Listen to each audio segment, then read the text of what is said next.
আসসালামু আলাইকুম। সাইফুরস বিসিএস প্লাসের পক্ষ থেকে সকলকে স্বাগত। আজ আমরা কথা বলবো অ্যাক্রোনিম নিয়ে, মানে অ্যাক্রোনিমের পূর্বে দি হবে কি হবে না। বিসিএস সহ সকল চাকরির পরীক্ষাতেই এই কেন্দ্রিক প্রায়শই প্রশ্ন থাকে।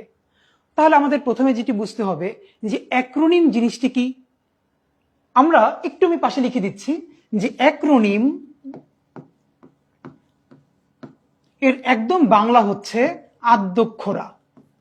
আমাদের পারিভাষিক শব্দ হিসেবেও কিন্তু বাংলায় এই প্রশ্নটি আসতে পারে যে অ্যাক্রোনিম অর্থ কি। অ্যাক্রোনিম অর্থ হচ্ছে আদ্যক্ষরা। একটু বুঝিয়ে বলি, অ্যাব্রিভিয়েশন এবং অ্যাক্রোনিমের কিন্তু একটি পার্থক্য আছে। যে কোনো কিছুর নামের প্রথম, মাঝখান অথবা শেষ, এই যে কোনো ভাবে যদি কোনো কিছুকে সংক্ষিপ্ত করা হয় এটি হচ্ছে অ্যাব্রিভিয়েশন। আর প্রত্যেকটি শব্দের শুধু প্রথম অক্ষরটি নিয়ে যদি করা হয় তাকে বলে অ্যাক্রোনিম। আই রিপিট, প্রথম, মাঝখান অথবা শেষ, এই যে কোনো ভাবে নিয়ে যদি একটি সংক্ষিপ্ত করা হয় তাকে বলা হয় অ্যাব্রিভিয়েশন। আর শুধু শব্দের প্রথম অক্ষরগুলো নিয়ে যদি করা হয় তাকে বলে অ্যাক্রোনিম। আর এই জন্য অ্যাক্রোনিমের বাংলাটা কি? আদ্যক্ষরা। দ্যাট মিনস আদি অক্ষর, শুরুর অক্ষর। এখান থেকে কি অ্যাক্রোনিম মানে আদ্যক্ষরা। আমাদের প্রশ্ন হলো এই অ্যাক্রোনিমের পূর্বে দি হবে কি হবে না। যেমন একটি বাক্য এসেছে উপরের পরীক্ষাতে, my cousin works for the NATO. বাক্যটি কি সঠিক নাকি ভুল? আমরা ক্রস দিয়ে রেখেছি আগেই যে বাক্যটিতে ভুল আছে। এখন ভুলটি কোথায়? এই যে ভুলটি হলো দি এর জায়গায়। এখন নেটো কি? আমরা জানি নেটো হচ্ছে একটি অ্যাক্রোনিম। তাহলে নেটোর পূর্বে কি দি হবে কি হবে না? এই নিয়ে বাজারে প্রচলিত প্রচুর বইয়ে বিভিন্ন ধরনের কথা আছে। যেমন যদি কোনো অর্গানাইজেশনের নাম বোঝায় তার পূর্বে দি হবে, আবার নামগুলো যদি সংক্ষিপ্ত হয় তাহলে দি হবে, বিস্তারিত হলে দি হবে না। আমি মানে বিনয়ের সাথে বলছি যে আসলে নাম বিস্তারিত এবং সংক্ষিপ্ত, অর্গানাইজেশন, এগুলোর সাথে দি হওয়া না হওয়ার কোনো সম্পর্ক নেই। আমরা আজকে খুব ভালো করে বুঝে নিব।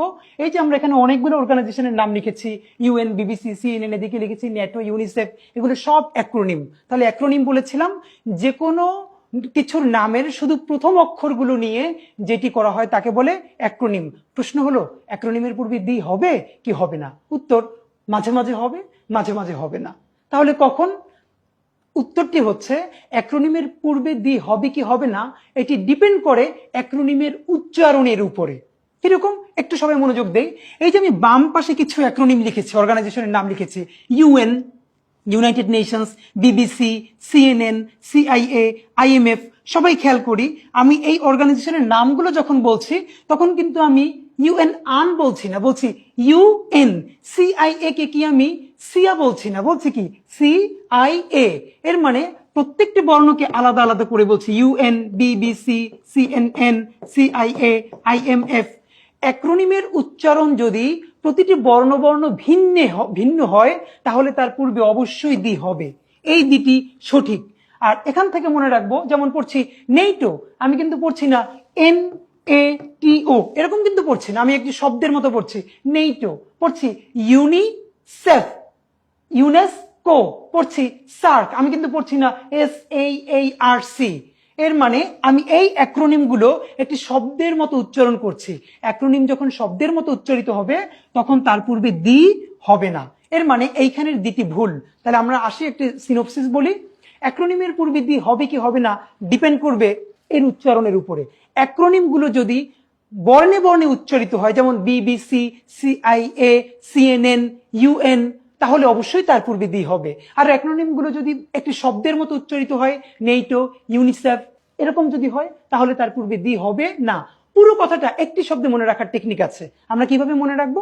এই যে শুধু মনে রাখবো দা ইউএন। আমরা কিন্তু সবসময় জাতিসংঘকে বলি দা ইউএন। এই দা ইউএন কথাটির মধ্যে উল্লেখ আছে দা ইউএন। এর মানে ইউএন এর মতো যতগুলো উচ্চারিত হবে ভিন্ন ভিন্ন, সবগুলোর পূর্বে দি হবে আর বাকিগুলো হবে না। এভাবে মনে রাখলে কিন্তু আমরা পরীক্ষা উত্তর করতে পারবো। এরকম আরো খুঁটিনাটি জানতে সাইফুরস বিসিএস প্লাসের সাথেই থাকুন। ধন্যবাদ।